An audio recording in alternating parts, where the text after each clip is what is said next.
We are so back. What's going on, everybody? Welcome to my Feixiao first impressions over on the creator experience server for 2.5. When I first got my hands on this character, the first thing that I did was go play her. I went so fast that I didn't even have a build on her. I was so stoked. And guys, I'm gonna tell you right now, anything you think this character is, she is so much better. She might be my new favorite character to play in this game. Don't worry, Jinglu still is a very special place in my heart. I just really love Feixiao's playstyle. I love her team compositions. I love how she feels to play. You know what? I'm just gonna show you guys because this is honestly incredible. So the first thing I'm gonna show you real quick is her technique. Basically, she does this vortex thing. She can move really fast, like Yukon. But the cool thing is, you can just pick everyone up and run with them. And yeah, this is the Feixiao experience, guys. If you weren't thinking about getting the character, I hope this changes your mind. Okay, so check this out. So now we're gonna fight everything in waves.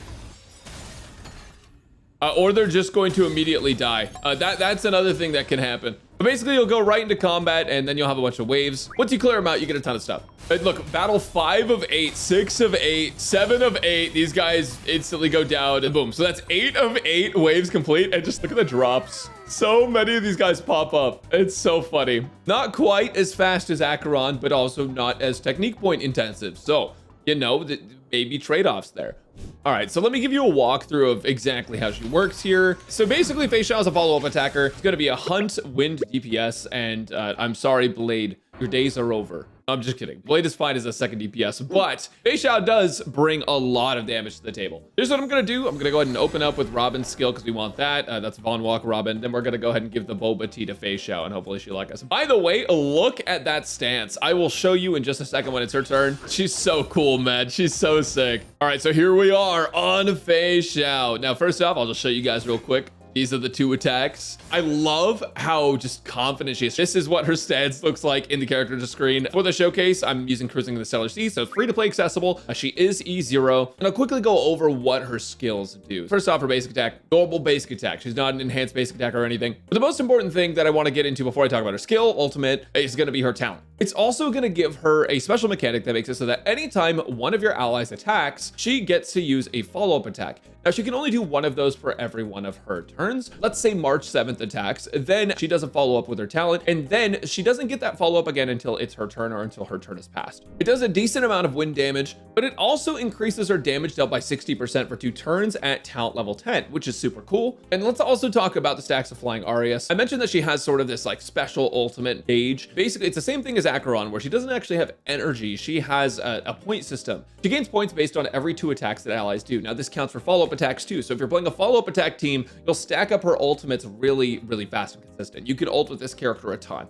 She also has a trace tied to this that's going to give you 3 of the Flying Arias points. It also is going to give you 1 extra stack if there wasn't a follow-up attack launched the previous turn. So that's out of 12 total, and it costs 6 to use her ultimate. So you can actually ult with her twice in a row, which is really funny. And let me show you that follow-up attack. So we're going to go ahead and use our skill. We're going to gain a stack. We're going to trigger her follow-up attack that's attached to her skill. Then we're going to get March's follow-up attack. Eventually's follow-up attack is just normal stuff. But then Feixiao is going to piggyback off of March's follow-up attack here. So basically what we did is we just got Feixiao's follow-up attack from her skill, followed up by March's follow-up attack, because that's just how that works. Then following March's follow-up attack, we got her talent. So it went skill, follow-up, March follow-up, then her talent follow-up happened. And we went from 5 stacks of her ultimate gauge up to 8 because we were getting one of these halves for every single attack that went off, which is just absolutely crazy. Feixiao's ultimate actually has 2 different attacks. If you use her, like, the button where the skill would be, if the enemy's not weakness broken, 30% more damage multiplier. If the target is broken, 30% more damage multiplier on the other attack. And it'll even guide you which one to press. So that's not too difficult. Also, when the enemy isn't weakness broken, you get some bonus weakness break efficiency as well, which is pretty cool. And just as a heads up, we have another buff here. Whenever you use your ultimate to deal damage, it's considered follow-up attack damage, which is why Robin can be so strong. Aventurine, Topaz can all be really strong with Feixiao. But now I guess I will show you guys what this looks like. So we're gonna use 6 stacks here. We're gonna choose someone to target. It shows you the max amount of toughness you can break, but it doesn't inherently mean you break that much. So let me show you kind of what this does. Oh my God, dude, I love this animation so much. She's so sick. Okay, so make sure that you are sure which button you're gonna press. You can't switch animations or anything like you can between skill and basic. Once you press these, it locks one in. So you get 6 attacks, like you have 6 stacks that you press. And what we wanna do is use the one that's glowing and flashing right now, because this is gonna do more damage. So we're gonna go and do this. That's 1 stack. We're gonna do another one to break them. Now that he's broken, we do the other attack that's glowing, where she gets the gunblade, the two swords. Oh my god, it's so sick. And that's how her ultimate works. You can actually use it twice in a row, which is crazy. She also has a bonus trace that gives you an attack bonus whenever you use her skill, which is cool. So basically, she's just like giga buffing herself. If there's ever an enemy that cleanses our buffs, she will be struggling a fair bit, I think. But not now. Not for now. All right, so we're gonna go and use our skill here. It's gonna trigger a follow-up attack, which is gonna trigger March's follow-up attack, and then it's gonna trigger Feixiao's follow-up attack. Now March gets to instantly go, but we don't get another follow-up attack because we just used hers, and we have to wait till her turn. But we can go and do this with March. Break that guy. And there we go. So he's dead, and then we're gonna Feixiao the middle guy. Now that Feixiao's turn is back, she's gonna get the follow-up attack on this, and then March is gonna follow up as well. And that's gonna wipe the wave. On to wave 2. Now keep in mind, this is a free-to-play light cone on Feixiao. We're using Cruising in the Stellar Sea, so this is an E0S0 Feixiao. Feixiao has 10 stacks right now. We want to make sure that we don't overcap a ton, so we're gonna go and do this. She's gonna get a follow-up attack off of it, but it's not gonna cap her out yet. Okay, now she's capped. So I lied to you guys, basically, is what I'm saying. I'm gonna go ahead and ult Kafka to try to break her a little bit, just so that way she's not as annoying to us. We're gonna get another follow-up attack. I'm still capped. So your goal while playing Feixiao is gonna be to not cap, which we've not done a very good example of. As you can see, we were just sitting on 12 stacks like the entire time, right? You don't get anything past the 12. You don't get to save anything. That's why it's important to make sure that you use your ultimates when available, but when you also are in buffs. Like right now, we're in Robin buff, so it's fine. We're gonna go and do this twice, break. You can just spam the other button. Boom. And then if you want to, we can just do this again, which I think is really sick. We're going to go ahead and just use our skill every time. Robin's ult's going to end. I'm going to use her skill to get her ult back. I'm going to use my DPS to attack real quick. 7 stacks on March. Very nice. Very nice. Going to do this. Get some damage. Going to do our skill here. March, another Feixiao. Basic attack with Adventure Read. Now we use Robin's ult to give us some more attacks for this cycle. Robin's just such a great unit, and especially with a follow-up attack team, it's kind of crazy. All right, so we're gonna get this, which is going to give us a follow-up attack. It's gonna let March attack again. And then it's gonna be March's turn because she gets the instant action forward. Use her ultimate to give her the enhanced attack. And if we want to, we can finish this with March, but I think it's gonna be a lot cooler if we finish it with Feixiao, because look at this, dude. Look at this. So sick. So freaking sick. And that was a 0 cycle with a free-to-play Feixiao setup. Well, not free-to-play team, but free-to-play Feixiao setup with March 7th, who is also free-to-play. So if you want to see the light cone on March as well, we were also using Swordplay. But I do believe eventually we were using his signature and Robin her signature. So we did have some crazy buffs there, but we also overcapped our ultimate a fair bit. There's like so many things that go into playing Feixiao. That's why I love this character so much, is because there's so much that you can do in combat with her to make the game play out differently. I recorded some gameplay footage of her, just like trying to have like a perfect run, quote unquote. And there were so many resets I had to do because I was like, oh, I forgot about this like mechanic, or what if she followed up or not, or stuff like that. So she's been a blast to play with and figure out, and I love that so much. So for reference, we do have some pretty damn good relics. We've got 72 crit rate, 200 crit damage, and we are on Cruising on the Stellar Sea. In the traces, she does get crit rate, so that is something to keep in mind. You are going to get some crit rate from her passively, which is very nice. And she also makes it with this trace in her ultimate. Her follow-up attacks crit damage increased by 36%, which is super nice. Now, if you don't have Robin's Light Cone, I am going to just say, since there's so many double hunt teams you can run now, using Poised to Bloom, the new March cone, is so good. Obviously, it works on Robin because it's an attack increase, but it also gives crit damage increase to characters of the same path. So you're gonna, if you have like Feixiao and March here, you can instantly get a free like 32 crit damage from this light cone, which is just absolutely insane. There's tons of good Harmony light cones already, but I really like this one, especially if your relics suck and you're really struggling to get some good crit stats. But that is how Feixiao works. And just for proof, I have not activated any Eidolons of this character. Now, before I go into teams, I want to quickly show you what her light cone does and what some of her Eidolons do. It's really important to talk about this because her light cone is very strong, right? It does a lot for the character. I'm not going to say it's not worth it, because if you have the stuff to spend on it and Feixiao is just a character you really like, absolutely go for it. But here is what to expect. It increases crit rate by 15% at S1, and when you launch a follow-up attack, it gives you a Lumen Flux stack up to 2 times. Each one is going to enable your ult damage to ignore 27% of enemy defense. So you're basically gonna have this like maxed out the entire time, and it removes the stack whenever the turn ends, but like that just doesn't matter because you hit so many follow-up attacks. So it's a really crazy light cone on her. Does it outweigh Eidolon's? It's hard to say because there are other hunt light cones you can use. For example, this is a free-to-play light cone. We zero cycled with a free-to-play light cone on her. Her E1 makes it so that her ultimate hits just increase the amount of damage every time she hits it. So basically like the last hit's gonna hit harder than the first one. It just makes your damage ramp up. The damage increase from this is actually pretty dang significant.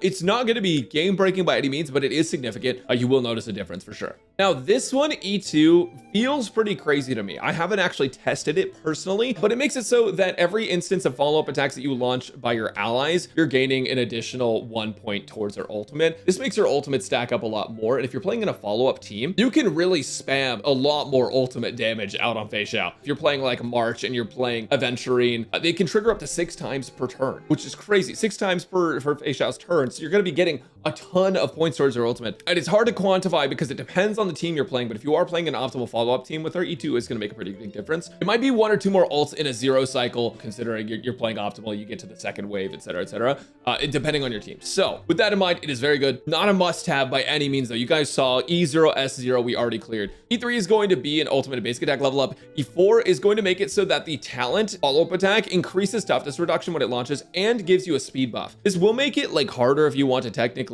speed tune Feixiao, but honestly, I feel like Feixiao just like you just play her fast and that's it. Unless you just have someone to like bring her up like Sparkle and then you can play like attack boots or something.